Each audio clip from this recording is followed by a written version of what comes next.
Praise the lord. చేరి వచ్చిన మీకు అందరికీ ప్రవీణేశ్ కృష్ణనామములో శుభాలు తెలియచేయుచున్నాను. ఈ దినము కొరకు ఏర్పాటు చేయబడిన లేఖన భాగము యోహాను సువార్త 4వ అధ్యాయము 5వ వచనం. యాకోబు తన కుమారుడైన యోసేపుకిచ్చిన భూమి దగ్గరనున్న సమరయలోని సుఖార్ అను ఒక ఊరికి వచ్చెను. Praise the Lord. దేవునికి స్తోత్రం. హల్లెలూయా. మన ప్రభువును మన కొరకు కల్వరి శిలువలో ప్రాణాన్ని అర్పించినటువంటి మన ప్రాణనాథుడైనటువంటి నజరేయుడైన యేసు క్రీస్తు నామములో మీ అందరికీ ప్రత్యేకమైన వందనాలు. Good morning. Have a nice day. May God bless you. Shalom, Maranatha, వందనాలు, ఇలా ఎన్ని గ్రీటింగ్స్ అయినా కానీ ఇవన్నీ యేసునామంలో ఈ శుభాలు మీకు కలుగునుగాక, కృపయు సమాధానం మీకు విస్తరించునుగాక. ఆమేన్. హల్లెలూయా. మీ వ్యక్తిగతమైన ధ్యానాలు ముగించుకొని శాంతి టీవీలో ఆయన హెచ్చవలసి ఉన్నది అనేటువంటి కార్యక్రమం చూడడానికి సమయాన్ని కేటాయించినందుకు మీకు ప్రత్యేకమైన వందనాలు తెలియజేస్తున్నాను. దేవునికి స్తోత్రం. హల్లెలూయా. దేవునితో గడిపేటువంటి సమయము అమూల్యమైన సమయం. దాన్నే ఒక భక్తుడు ఇంగ్లీష్లో స్వీట్ అవర్ ఆఫ్ ప్రేయర్ అన్నాడు. ప్రార్థన యొక్క మధురమైన సమయం. దేవునికి స్తోత్రం. హల్లెలూయా. ప్రభు చిత్తమైతే రేపు మరియు ఎల్లుండి పశ్చిమ గోదావరి జిల్లా దగ్గర రామన్నపాలెం అనేటువంటి ఊర్లో దైవజనులు గిడియోన్ ఫెలోషిప్ ఇంటర్నేషనల్ సహవాసంలో కమిటీ మెంబర్గా ఉంటూ మంచి దైవజనుడిగా కొనసాగుతూ ఆయా ప్రాంతాల్లో వాడబడుతున్న దైవజనులు పాస్టర్ పి శ్రీపాల్ గారి చర్చ్లో వాక్య పరిచయం కొరకై నేను మరియు విజయవాడకు సంబంధించినటువంటి దైవజనులు పాస్టర్ వై శేఖర్ బాబు గారు ఇద్దరం వెళ్తున్నాం. కనుక ఈ 2 రోజులు కూడికలు చక్కగా జరగాలి. విశ్వాసులకు అది ఆశీర్వాదకరంగా మారాలి. నేనో ఇంకో దైవజనులో ఎవరో మాట్లాడడం కాదు, ప్రభువు మాట్లాడాలి. ప్రభువు మా ద్వారా మాట్లాడాలి. దేవుడు ప్రజలతో మాట్లాడితే అది దీవెన. దేవుని స్థానంలో నిలబడి మేమేదో మాట్లాడితే దానివల్ల ఎటువంటి ప్రయోజనం లేదు. దర్శనమని దర్శనం కలిగిందనో లేకపోతే ఇంకా ఏదనో దేవుడు మాతో మాట్లాడని మేము ఏదో ఊహించుకొని చెప్పడం వల్ల ఎటువంటి ప్రయోజనం లేదు. దేవుని స్తోత్రం. హల్లెలూయా. ఈ కార్యక్రమాన్ని వీక్షిస్తున్న ప్రజలను బట్టి నేను ఎంతగానో దేవుని స్తుతిస్తున్నాను. ఈ కార్యక్రమాలు ఇంకా బెటర్గా ఎలా చేయగలమో మీ సలహాలు సూచనలు ఇవ్వాల్సిందిగా మిమ్మల్ని కోరుతున్నాను. ఒకవేళ కార్యక్రమం బాగుంది బాగలేదు అని చెప్పినా చెప్పకపోయినా ఒక ఆత్మ సంబంధమైన స్నేహం చేయడానికైనా దయచేసి మీరు ఎప్పుడైనా ఫోన్ చేయాల్సిందిగా, ఏదైనా మెసేజ్ పెట్టాల్సిందిగా మిమ్మల్ని ప్రేమపూర్వకంగా కోరుతున్నాను. I believe in relations. బంధాలలో నాకు ఒక నమ్మకం ఉంది. ఆత్మ సంబంధమైన బంధాల్లో అన్యాయపు సిరి వలన స్నేహితులను సంపాదించుకొనుడి. నాకు అనేక మంది స్నేహితులను దేవుడు ఇచ్చాడు. నా ఫోన్లో సుమారు 3700 కాంటాక్ట్స్ పైగా ఉన్నాయి. ఇంకా అనేకమైన కాంటాక్ట్స్ కావాలి. అనేక మంది దైవజనులతో పరిచయాలు, అనేక మంది దేవుని బిడ్డలతో పరిచయాలు, దేశ విదేశాల్లో ఉన్న ప్రజలతో పరిచయాలు మనకు కావాలి. దేవుని స్తోత్రం. హల్లెలూయా. కాబట్టి ఆత్మ సంబంధమైన స్నేహం. పాత రోజుల్లో నా చిన్నప్పుడు మ్యాగజైన్స్లో కలం స్నేహం అనే పేరుతో కొత్త వారితో పరిచయాలు చేసుకోవడానికి, కొత్త వారితో మాట్లాడడానికి ఉత్తరాలు రాసుకునేటువంటి అవకాశాలు ఉన్నాయి. పెన్ ఫ్రెండ్షిప్ అని. ఇప్పుడు అవే లేవు అనుకోండి, ఇది వేరే విషయం. ఫ్రెండ్షిప్ అనే దానికి పెద్ద విలువ లేదు. ఫ్రెండ్షిప్ అనేది ఏదో టైంపాస్ కోసం అన్నట్టుగా మారిపోయిన దినాలు ఇవి. సరే, ఏదేమైనప్పటికీ గత ఎపిసోడ్లో కాలము నెరగడం, knowing the time, that's important thing. కాలాన్ని మనం తెలుసుకోవచ్చు. ఇది ఏ కాలము, ఇది ఏ కాలం అంటే వర్షాకాలమో శీతాకాలం, దాని గురించి మాట్లాడడం లేదు. అక్షరార్థమైనటువంటి ఋతు సంబంధమైనటువంటి కాలాల గురించి కాదు, కానీ ఆత్మ సంబంధంగా ఎట్టి కాలములో ఉన్నాము, ఏ సమయంలో ఉన్నాము. నేను గత ఎపిసోడ్లో మాట్లాడినప్పుడు నేను చెప్పినప్పుడు ఇట్స్ టైమ్ టు చేంజ్ అనేటువంటి శాంతి టీవీ వారి ఆ మాటను మీ ముందు ఉంచాను. It's time to change. It's time for conversation. సంభాషణ సమయం ఇది మొదటిగా. రెండోదిగా ఇది సత్ఫలితాలు కోసుకోవలసినటువంటి సమయం. ఇది మనం విత్తాం, గతంలో విత్తాం, ఎప్పుడో విత్తాం, మన పితరులు విత్తారు, మన పూర్వీకులు విత్తారు.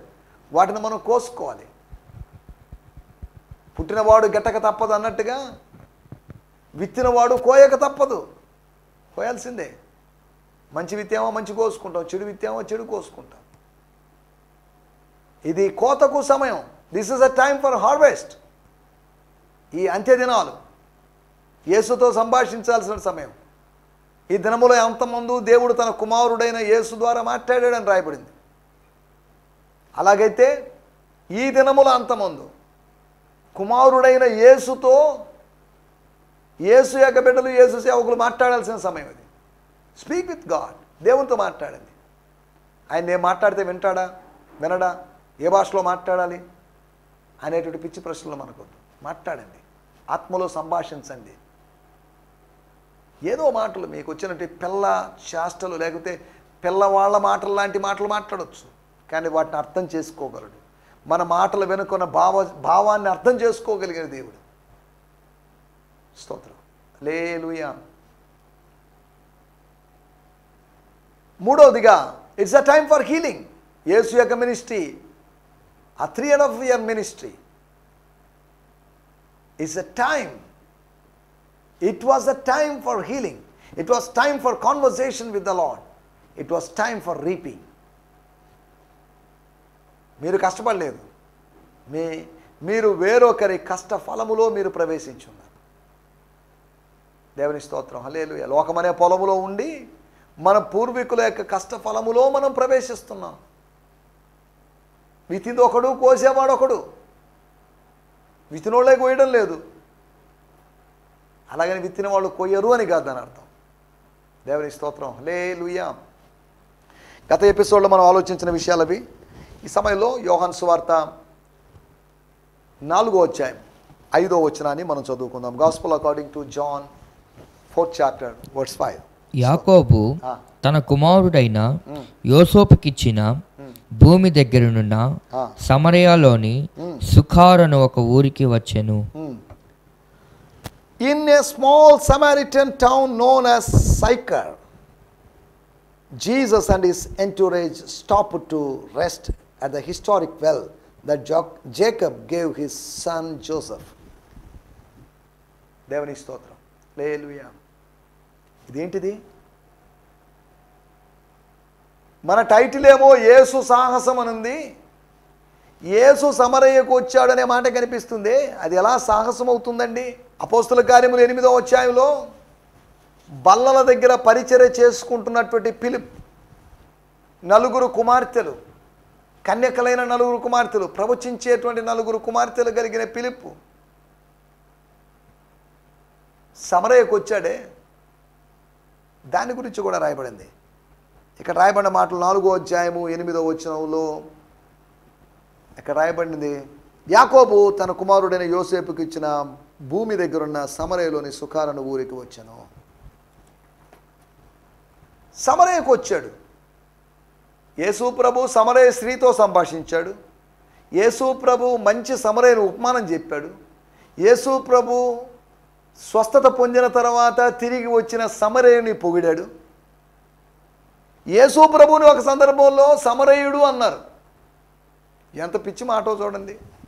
యోహాను సువార్త 8వ అధ్యాయము 48వ వచనంలో చూస్తే, నువ్వు సమరయుడవును దెయ్యం పట్టిన వాడివి అని యూదులు అన్నారట. చూడండి, అంటే సమరయులందరూ దెయ్యం పట్టిన వాళ్ళని కాదు.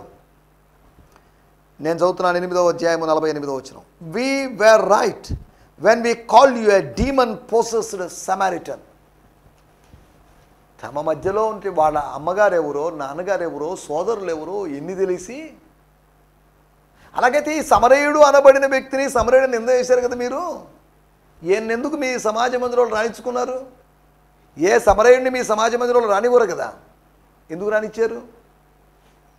అనగా వాళ్ళు వేసేటువంటి ముద్ర కూడా విచిత్రమైన ముద్ర. అది యూదుడిని పట్టుకొని సమరయుడు అంటున్నారు. యూదుడే సమరయుడు, సమరయుడు యూదుడు కాలేడు, యూదుడు సమరయుడు కాలేడు.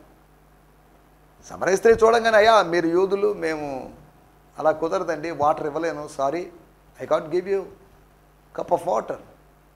మీ పాత్రలు వేరు, మా పాత్రలు వేరు. ఒకవేళ మీరు వచ్చారు, ఈ బావి అపవిత్రం అవుతుంది, ఈ నీళ్ళు అపవిత్రం అవుతాయి, ఈ నీళ్లు తోడుకొని పోతున్నాను కాబట్టి నేను ఈ నీళ్లు తాకడం వల్ల నీళ్లు అపవిత్రపరచబడతాయి అని మీరు అనుకోవడం లేదా అన్నట్టుగా తన మనసులో ఉన్న భావాలను చెప్పింది.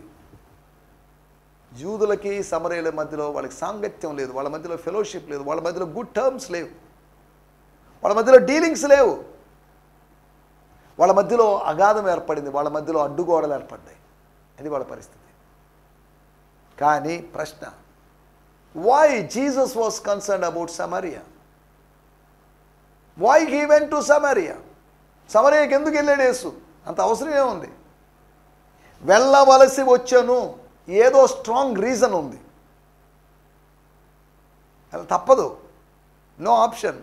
ప్రభువా సమరయ అంటే మేము రాలేములే అని శిష్యులు అనొచ్చు. No, you have to come అని యేసు ప్రభు చెప్పిండొచ్చు. లేదు అంటే తాను వెళ్ళవలసి వచ్చినట్లుగా యేసు ఎక్కడికి వెళ్ళినా వారు కూడా వెళ్ళవలసి వచ్చింది కనుక వెళ్ళాల్సి వచ్చింది. వాళ్ళు వెళ్ళిపోయారు, అందరూ వెళ్ళిపోయారు. 13 మంది సమరయకు వచ్చారు.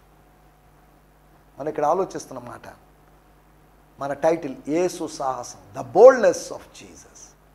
యేసు యొక్క సాహసం లేకపోతే యేసు యొక్క తెగింపు. అరిమతయి యోసేపు తెగించాడు, యెషయి తెగించి ఇలా మాట్లాడాడు. అరిమతయి యోసేపు తెగించాడు, తెగించి ఏం చేశాడు?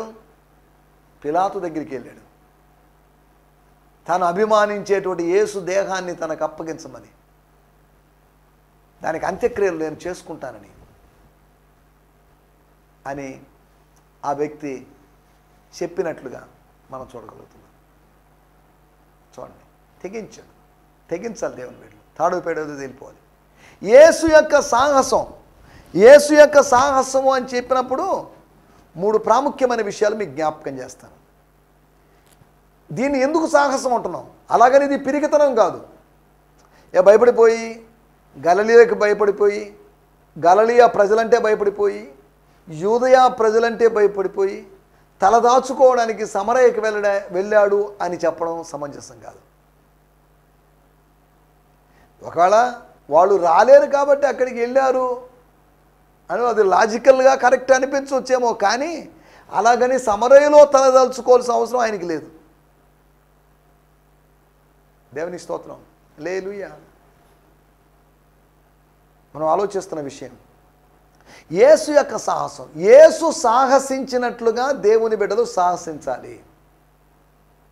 సహనము కలిగి ఉండాలి, ఓకే. సాహసాన్ని చేసేవాళ్ళుగా ఉండాలి. సాహసం సేరా డింబక అన్నారు. సాహసం చేయాలి, తెగించాలి. Faith take risk. విశ్వాసం ఎప్పుడు రిస్క్ తీసుకుంటుంది. అబ్రహాము తెగించి నది దాటాడు, నది అవతల నుంచి యువతలకు వచ్చేసాడు, ఆశీర్వదించబడ్డాడు. తనకు తెలియనటువంటి కొత్త దేశానికి వెళ్ళమని చెప్పినప్పుడు వెళ్ళిపోయాడు. తెగింపుతో కూడుకున్న ప్రయాణం అది. దేవుని బిడ్డల్లో ఒక లక్షణం, one of the main characteristics of a child of God is their boldness. దేవుడు మనకు పిరికితనము గల ఆత్మనివ్వలేదు, శక్తి, ప్రేమ, ఇంద్రియ నిగ్రహం కలిగిన ఆత్మనిచ్చాడు. అనగా పిరికితనము గల ఆత్మనివ్వలేదంటే ధైర్యం కలిగిన ఆత్మనిచ్చాడు. He has given the spirit of lion, సింహపు ఆత్మని. అంటే సింహానికి ఆత్మ ఉందా లేదా అని మరి మాత్రం ప్రశ్నలు అడగొద్దు. సింహం వంటి ధైర్యం, దేనికి భయపడనటువంటి తత్వం, దేనికి లొంగిపోవాలి అనేటువంటి తత్వం లేనటువంటి జంతువు. దేవుని స్తోత్రం. యేసు యొక్క సాహసం గురించి చెప్పినప్పుడు 3 విషయాలు మీకు జ్ఞాపకం చేస్తాను. మొట్టమొదటి మాట మత్తయి సువార్త 10వ అధ్యాయము 16వ వచనం. స్తోత్రం. ఇదిగో తోడేళ్ల మధ్యలోకి గొర్రెలను పంపినట్టు నేను మిమ్మును పంపుచున్నాను గనుక పాముల వలె వివేకులను పావురము వలె నిష్కపటుకులనై ఉండుడి. Listen, I am sending you, my disciples, నా శిష్యులారా నేను మిమ్మల్ని వినండి. I am sending you out, బయటికి పంపిస్తున్నాను, టు బీ షీప్, గొర్రెల్లాగే ఉండడానికి గొర్రెల్లాగే పంపుతున్నాను మిమ్మల్ని. కానీ అమాంగ్ ద వోల్స్, తోడేళ్ల మధ్యలోకి మిమ్మల్ని పంపిస్తున్నాను. గొర్రెలైన మిమ్మల్ని గొర్రెల మధ్యలో పంపిస్తున్నాను కాదు, గొర్రెలైన మిమ్మల్ని తోడేళ్ల మధ్యలో. You must be as shrewd as serpents and as innocent as doves. మీరు ఎక్కడికి పంపబడుతున్నారో తెలుసా? అనగా నా పాయింట్ ఏంటి అంటే, యేసు తన శిష్యులను పంపించాడు. యోహాను సువార్త 20వ అధ్యాయంలో తండ్రి నేను పంపినట్టు నేను మిమ్మల్ని పంపుతున్నానని చెప్పాడు. అనగా యేసు వాళ్ళని అలా పంపించాడు అంటే కారణం, తండ్రి అయిన దేవుడు యేసును కూడా అలాగే పంపించాడు. ఆయన ఏ విధంగా పంపబడ్డాడో ఆయన అలాగే పంపాడు. As he was sent by the father, he sent his disciples. ఆయన పంపబడినట్లుగా శిష్యులను పంపాడు. అలాగే ఆయన తోడేళ్ల మధ్యలోకి పంపబడ్డాడు. అనగా లోకం మొత్తం తోడేళ్లతో నిండి ఉంది. తోడేళ్ల మధ్యలో తోడేళ్ళు మెజారిటీ, కానీ గొర్రెలు మైనారిటీగా ఉన్నాయి. తోడేళ్ళు అధిక సంఖ్యంగా ఉన్నాయి, మోర్ ఇన్ నంబర్, బట్ గొర్రెలు తక్కువ సంఖ్యలో ఉన్నాయి. మనం ఆలోచించాల్సిన మాట. యేసు ప్రభు అలా పంపాడు, తాను అలా పంపబడ్డాడు కనుక తండ్రి పంపినట్లుగానే he was following the model of the father in sending his disciples. ఎందుకు మమ్మల్ని ఇలా పంపిస్తున్నామంటే, ఏమో నాకేం తెలుసు, నా తండ్రి పంపించమన్నాడు, నా తండ్రి నన్ను పంపించాడు. లోకంలో తోడేళ్ళు లేవా? ఒకప్పుడు ఆ గొర్రెల్లాగా ఉన్నట్టు వాళ్ళు కూడా తోడేళ్ళు లాంటి వాళ్ళు. పిలుపు వచ్చిన తర్వాత, శిష్యత్వపు పిలుపు వచ్చిన తర్వాత, సువార్త వచ్చిన తర్వాత వాళ్ళు తోడేళ్ళు లాంటి వాళ్ళు గొర్రెల్లాగా మారిపోయారు. మారాలి. It's a time to change. It's a time for a all to become a sheep. తోడేలంటోడా, తోడేలాంటి సహోదరి గొర్రెలాగా మారాల్సిన సమయం. తోడేలు ఎలా గొర్రెలాగా మారుతుందండి? తోడేలేగా గొర్రె కదా అంటారేమో. నేను ఇన్నర్ క్యారెక్టర్స్, ఆ ఇన్నర్ నేచర్ గురించి మాట్లాడుతున్నాను. తోడేలు గొర్రెగా మారడం అని కాదు, కానీ తోడేలు లాంటి స్వభావం, చీల్చేటువంటి స్వభావం, సాధు స్వభావం, క్రూర స్వభావం నుంచి సాధు స్వభావంలోకి రావాలి. హార్డ్లో నుంచి సాఫ్ట్లోకి రావాలి. స్టోనిష్నెస్లోంచి ఫ్లషీ నేచర్లోకి రావాలి, ఫ్లషీ ఎక్స్పీరియన్స్లోకి రావాలి. అది నా మాటల ఉద్దేశం. యేసు యొక్క సాహసం చూడండి. ఆయన తోడేళ్ల మధ్యలోకి వచ్చాడు. దేవుని స్తోత్రం, హల్లెలూయా. ఈ లోకమంతా తోడేళ్లతో నింపబడింది. కొన్ని కాదు, మొత్తం తోడేళ్ళే. వీటి మధ్యలోకి దేవుడు మనల్ని పెట్టాడు. ఒక్కసారి ఊహించి చూడండి. తోడేళ్ళలాంటి మనుషుల మధ్యలో గొర్రెల్లాంటి నువ్వు, నీ ఫ్యామిలీ, నీ చుట్టుపక్కల వాళ్ళందరూ ప్రభువుని విశ్వసించలేదు, వాళ్ళందరూ నీ వ్యతిరేకిస్తున్నారు. వాళ్ళు ఒకవేళ మీ ఇంట్లో ప్రార్థన పెట్టుకుంటే వ్యతిరేకిస్తున్నారు. మీ ఇంట్లో చర్చ్ జరుగుతుంటే, దేవుని మందిరం జరుగుతుంటే, ఎందుకండి మైక్ ఎందుకండి, సౌండ్ ఎందుకండి అని నీ మీద కేసులు పెట్టుకున్న సందర్భాలు లేవా? చీల్చేటువంటి తోడేళ్ళలాంటి ప్రజల మధ్యలో ఉన్నాము. యేసు ప్రభు కూడా అలాగే ఉండిపోయాడు. సమరయ్యలో తోడేళ్ళు ఉన్నాయి. అనగా యూదయ గలిలయలో లేవంటారేమో, అన్ని చోట్ల ఉన్నాయి. కానీ యేసు ప్రభు తెగించి తన పక్కనున్న ప్రాంతమైనటువంటి సమరయ్యకు వెళ్ళి అక్కడ తోడేళ్ల మధ్యలోకి వెళ్ళాడు. సమరయ్య స్త్రీ కూడా తోడేళ్ళ లాంటిదే నేను అనలేదు, ఆమె కూడా ఒక తోడేళ్ళ లాంటిదే కావచ్చు. ఆమె యొక్క 5 మంది భర్తలు తోడేళ్ళ లాంటి వాళ్ళు కావచ్చు. వాళ్ళ మధ్యలోకి యేసు వెళ్ళాడు, తోడేళ్ల మధ్యలోకి. దేవుని స్తోత్రం.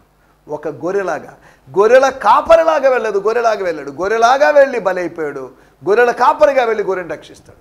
గొర్రె ఆయనే, గొర్రె పిల్ల ఆయనే, గొర్రెల కాపరి ఆయనే. చూడండి, గొర్రె ఆయనే, గొర్రెల ఆయన, షీప్ ఆయనే, ల్యాంబ్ ఆయనే, లేకపోతే షెపర్డ్ ఆయనే. 3 విధాలైన బాధ్యతలు ఆయన తీసుకుంటున్నాడు. 3 విధాలైన పాత్రలో ఆయన కనిపిస్తున్నాడు మనకు. మొట్టమొదటి విషయము, ఆయన గొర్రెలాగా తోడేళ్ల మధ్యలోకి వెళ్ళాడు. రెండో విషయాన్ని నేను మీకు జ్ఞాపకం చేస్తాను. న్యాయాధిపతుల గ్రంథము 7వ అధ్యాయము 11వ వచనము. Judges 7th chapter 11th words. Judges, book of judges. స్తోత్రం. వారు చెప్పుకొనుచున్న దానిని వినిన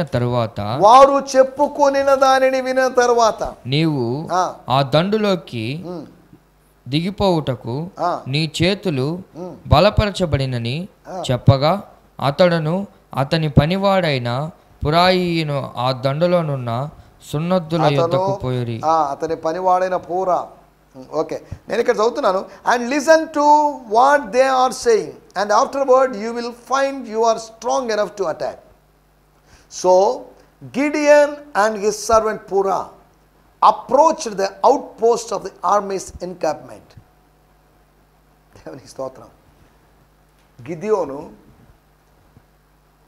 మిద్యానీయుల మధ్యలోకి వచ్చాడు ఒక రాత్రి సమయంలో. అలాగే పరమ గిద్యోను అయినటువంటి యేసు ప్రభు మిద్యానీయులు లాంటి ప్రజలు, శత్రు సమూహం మధ్యలో, సమరయులు తోడేలు లాంటి వాళ్లే కాదు, మిద్యానీయులు లాంటి వాళ్ళు, ఆ మిద్యానీయులు లాంటి శత్రువుల మధ్యలోకి యేసు ప్రభు వచ్చాడు. తన 12 మంది శిష్యులు తీసుకొచ్చాడు. దేవుని స్తోత్రం. ఒక గొర్రె వలనే కాదు, గిద్యోను వలె ఆయన వచ్చిన సందర్భం చూడండి. గిద్యోను 100 మందితో లేకపోతే 300 మందితో, 300 మందిని 3 బ్యాచ్లు చేసుకున్నాడు. వాటిలో 100 మందితో ఆయన వచ్చేసాడు. శత్రు శిబిరంలో ఉన్నాడు. He was in the midst of the camp. చాలా ప్రమాదకరమైన పరిస్థితి మధ్యలో ఉన్నాడు. దేవుని స్తోత్రం. యుద్ధము మోపుగా జరుగు చోటికి ఊరియా పంపబడ్డాడు.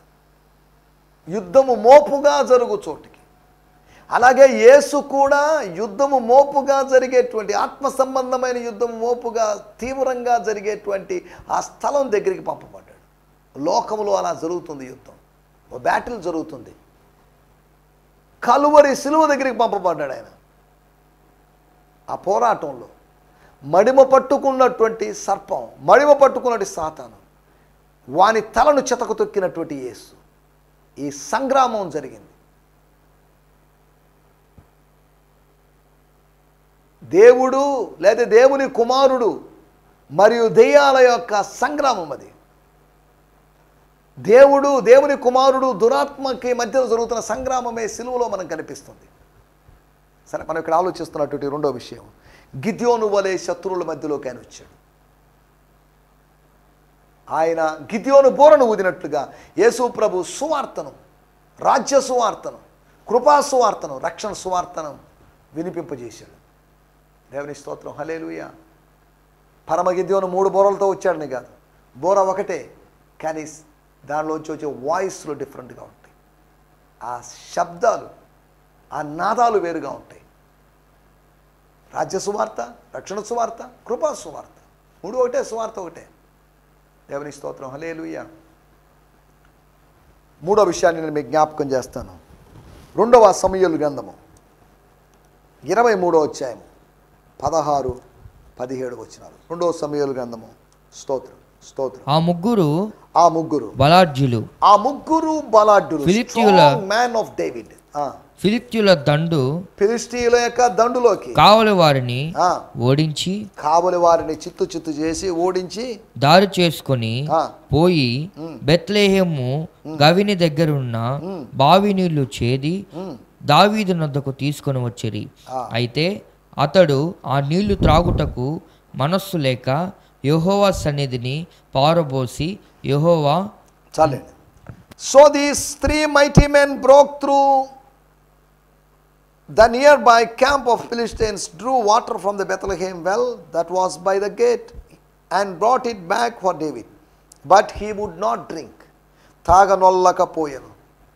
ఆయన నోటికి చిరకను అనగా చేదును కలిపిన ద్రాక్షారసమును ఇచ్చినప్పుడు ఆయన త్రాగనొల్లకపోయాను అన్నట్టుగా, he would not drink it. Instead he poured it out. కుమ్మరించేశాడు, పారబోసేసాడు. Although he was parched with thirst, ఆయన గొంతు ఎండిపోతున్నప్పటికీ, as a drink offering to the eternal one, దేవునికి ఒక పానార్పణముగా దానిని పోశాడు. తర్వాత రాయబడిన మాట, O eternal God, I have no right to drink this water. నాకు ఈ నీళ్లు తాగడానికి నేను యోగ్యుడు కాదు, నేను తాగకూడదు. It would be like drinking the blood of the man. ఈ ముగ్గురి రక్తం తాగినట్టే. Risk their lives for it. తమ ప్రాణాలకు తెగించి, చూడండి, తమ ప్రాణాలకు తెగించి దావీదు యొక్క బలాఢ్యులు వెళ్ళినట్టుగా సమరయలో శిబిరములోకి యేసు ప్రభు మరియు 12 మంది 13 మంది దావీదు యొక్క బలాఢ్యుల్లాగా, దావీదు కుమారుడు, దావీదు బలాఢ్యుల కన్నా బలంగా ఆ బావి దగ్గరే సంభాషణ, గుమ్మముల దగ్గర విరోధులతో వాదిస్తారని రాయబడినట్టుగా బావి దగ్గరే వాదించినటువంటి వ్యక్తిని చిత్తు చేసి లోపలికి వెళ్ళి శిబిరంలోకి వెళ్ళి ఊరు మొత్తాన్ని సొంతం చేసుకొని స్వాధీనపరుచుకున్నటువంటి ఆత్మ సంబంధంగా సందర్భం అది. దేవుని స్తోత్రం. హల్లెలూయా. నా మాటలు ముగించేస్తున్నాను. యేసు యొక్క సాహసం 3 విధాలుగా నేను మీకు గుర్తు చేశాను. ఒకటి, తోడేళ్ల మధ్యలోకి గొర్రెలాగా. రెండోది, మిథ్యానీయుల మధ్యలోకి గిద్యోనులాగా. అనగా సమరయులే మిథ్యానీయులు, సమరయులు మిథ్యానులు ఒకటిని కాదు, సమరయులు అనబడిన మిథ్యానీయుల మధ్యలోకి వెళ్ళినట్టు గిద్యోనులాగా, లేకపోతే పరమ గిద్యోను మిథ్యానీయులుగా ఎంచబడిన సమరయుల మధ్యలోకి వెళ్ళాడు. మూడోది, దావీదు యొక్క బలాఢ్యులు వెళ్ళినట్టుగా, ముగ్గురు బలాఢ్యులు వెళ్ళినట్టుగా యేసు 12 మందితో వెళ్ళాడు. వెళ్ళి తాగడానికి వాళ్ళు నీళ్ళు ఇవ్వలేదు, కానీ తినడానికి ఆహారం ఇచ్చినట్టు 2 రోజులు అక్కడే ఉన్నట్టుగా మనం చూడగలుగుతున్నాం. అంతరాని తనాన్ని రూపుమాపడానికి, వారి మధ్యలో ఉంటే శత్రుత్వాన్ని రూపుమాపడానికి యేసు చేసినటువంటి సేవా ప్రయత్నం ఎంత సఫలమైందో చూడండి. స్తోత్రం. హల్లెలూయా. ఆయన మన సమాధానకర్త అయినాడు. దేవుని స్తోత్రం. దయచేసి తల్లోంచండి, కళ్ళు మూసుకోండి, చిన్న ప్రార్థన చేసుకుందాం. యేసు సాహసించినట్లుగా మనం సాహసించాలి. పరిశుద్ధమైన మా దేవా, మీరు మాకు వినిపించిన మాటల కొరకే మీకు వందనం చేస్తున్నాం. ఈ సమయంలో మీ మాటలు విన్న ప్రజల కొరకే మీకు వందనాలు. మీరు సమరయ్యకు వచ్చారు, అదొక సాహసమని. అలనాడు తోడేళ్ల మధ్యలోకి ఏ విధంగా గొర్రె పిల్లలు పంపబడ్డాయో, శిష్యులు పంపబడ్డారో అలా మీరు వెళ్ళారని. మిథ్యానీయుల మధ్యలోకి గిద్యోను వెళ్ళినట్టుగా సమరయుల మధ్యలోకి మీరు వెళ్ళారని. ఫిలిష్తీయుల మధ్యలోకి ముగ్గురు బలాఢ్యులు వెళ్ళినట్లుగా మీరు వెళ్ళినట్లుగా మేము చూస్తున్నాం. ప్రభువా, మీ సాహసము మాకు స్ఫూర్తిని కలిగిస్తుంది. అటు సాహసంతో మేము మా జీవితకాలం అంతా, మా శేష జీవితం అంతా ముందుకు సాగుతూ సాయం చేయమని సకల ఘనత మహిమా ప్రభావాలు మీకు ఆరోపిస్తాం. యేసు క్రీస్తు నామములోనే ప్రార్థించడుగుతున్నాం పరమ తండ్రి. ఆమేన్, ఆమేన్, ఆమేన్. దేవుని స్తోత్రం. మీ అందరికీ వందనాలు. ప్రభు మిమ్మల్ని దీవించును గాక. హల్లెలూయా. ఈ సందేశము మీకు ఆశీర్వాదకరంగా ఉందని నమ్ముచున్నాము. ప్రార్థనా అవసరతల కొరకు మమ్మల్ని సంప్రదించవలసిన మా చిరునామా గిద్యోన్ మిషన్ చర్చ్, 6వ వీధి, శాంతినగర్, నెల్లూరు 4, ఆంధ్రప్రదేశ్. పిన్ 524004. మా ఫోన్ నంబర్లు 7036443613 మరి ఒక నంబర్ 9392293010. మా ఈమెయిల్ ఐడి gfihmi2015@gmail.com. దేవుడు మిమ్మును ఆశీర్వదించునుగాక. ఆమేన్.